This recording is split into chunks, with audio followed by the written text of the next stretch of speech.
Muito boa noite, estamos começando mais um programa Direção Espiritual e hoje vou deixar a música de lado para começar com um poema de um gaúcho que eu admiro muito, o poeta Mário Quintana, que escreveu assim, de maneira tão bonita, sobre as deficiências.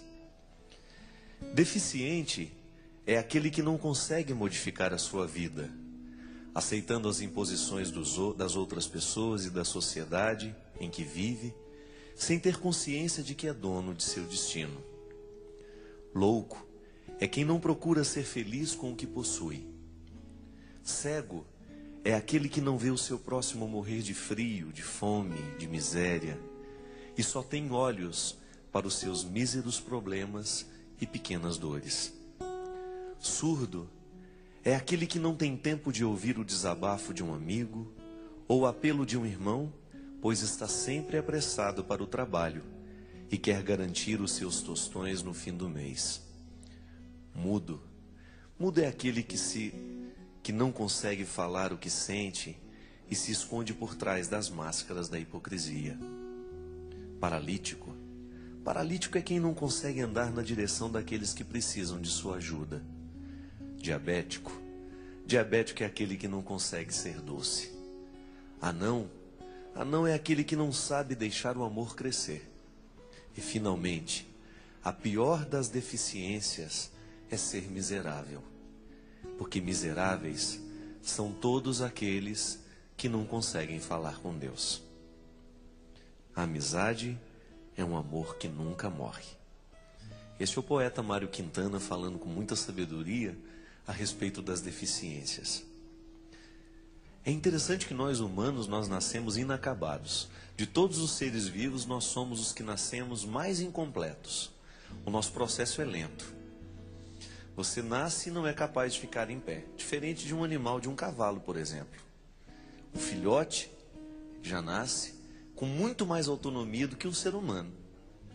Um filhote de boi, por exemplo, um boizinho, um bezerrinho no pasto, ele tem muito mais autonomia, enquanto ser vivo, do que nós quando nascemos. Nós carecemos o tempo todo do cuidado das pessoas que nos amam. Nós necessitamos o tempo todo de cuidados básicos para a nossa sobrevivência, porque senão a gente morre. É nesse processo que nós começamos a experimentar dentro de nós as deficiências. São as deficiências que nos mostram e que nos expõem como frágeis, como humanos. Mas as deficiências verdadeiras não são essas. São outras que a gente vai adquirindo ao longo da nossa vida, ou até mesmo valores que a gente vai deixando de adquirir, que vão criando lacunas dentro de nós. E o poeta fala de maneira tão bonita, né? Surdo é aquele que não tem tempo de ouvir o desabafo de um amigo. Cego é aquele que não vê o seu próximo morrer de frio.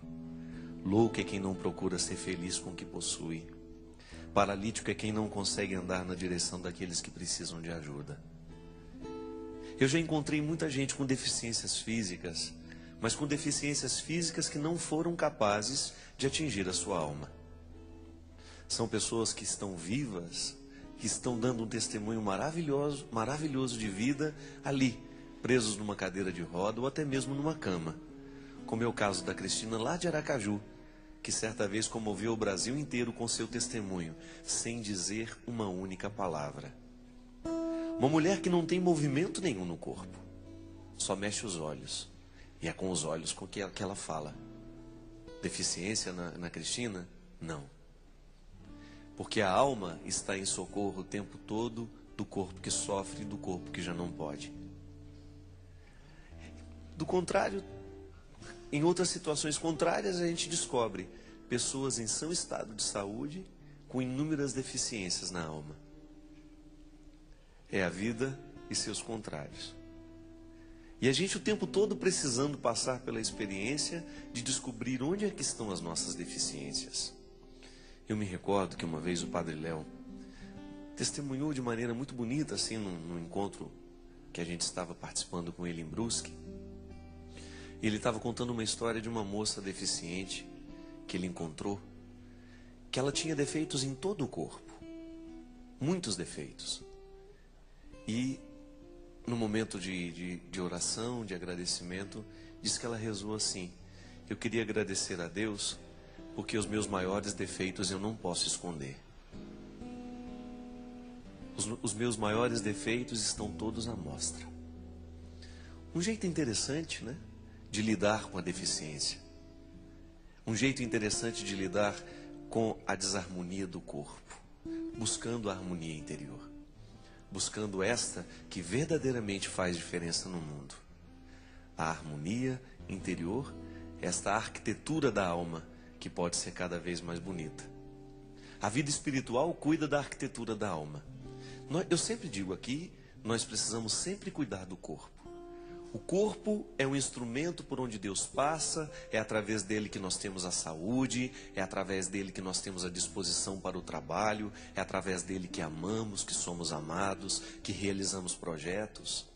Mas este corpo só tem sentido se nele existe um espírito também sendo cuidado.